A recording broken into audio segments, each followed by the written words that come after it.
वर्षा ऋतु प्रकृति के रूप में निरंतर परिवर्तन होता रहता है। इस परिवर्तन के आधार पर हमारे देश में 6 ऋतुओं का आवागमन होता है। हर ऋतु पृथ्वी को नए सौंदर्य से मंडित कर देती है।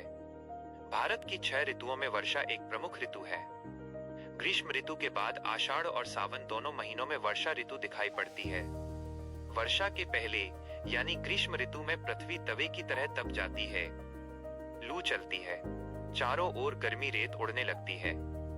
पानी के अभाव के कारण चारों तरफ त्राही त्राही मच जाती है।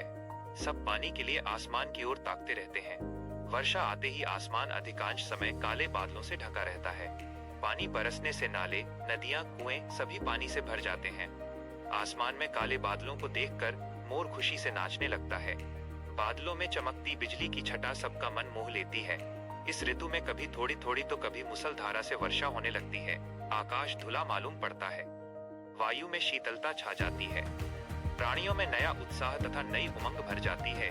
इस ऋतु की मादकता पर मुग्ध होकर महाकवि तुलसीदास ने लिखा है, वर्षा काल मेघ नभ छाए, गर्जत लागत परम सुहाए, दामिनी दमक रही घन माही, खल की प्रीति यथा थिर नाही। वर्षा ऋतु में प्राकृतिक छटा भी दर्शनीय है। सूखे पेड़ नए नए पत्रों से भर जाते हैं। चारों ओर हरियाली छा जाती है। बहते पानी की कलकल धारा सबको प्रिय लगती है। आसमान में इंद्रधनुष की चमक मन को लुभा लेती है। जिधर दृष्टि डालिए उधर मखमल जैसी कोमल घास से आच्छादित पृथ्वी नजर आती है। पपीहे की पीपी और मेंढक की टर टर आवाज बच्चों को अपार आनंद देती है। वे कागज की नाव बनाकर पानी में तैराते हैं। इस ऋतु में मोगरे, जूही, सेवती, कदम्ब आदि कई प्रकार के फूल खिलते हैं। भारत सा कृषि प्रधान देश में वर्षा ऋतु वरदान के समान है। हमारे देश में सिंचाई के पर्याप्त साधन नहीं है, इसलिए प्राकृतिक पानी पर हमारी कृषि निर्भर करती है।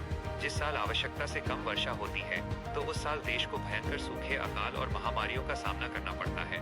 फिर जब आवश्यकता से अधिक वर्षा होती है तब नदियों में बाढ़ आ जाती है। इससे बड़ा नुकसान होता है। वर्षा के कारण मक्खी, मच्छर की तरह विषैले कीट पतंग पैदा हो जाते हैं जो मनुष्य को बड़ी हानियां पहुंचाते हैं। वर्षा ऋतु में लाभ के साथ कुछ हानियां भी होती हैं, लेकिन इससे जितने लाभ मिलते हैं वे हानियों की तुलना में अधिक हैं। वास्तव में वर्षा ऋतु शस्य सामग्री की जननी है। उसके बिना सृष्टि का विकास नहीं हो सकेगा। इसलिए हमेशा वर्षा का स्वागत करना चाहिए।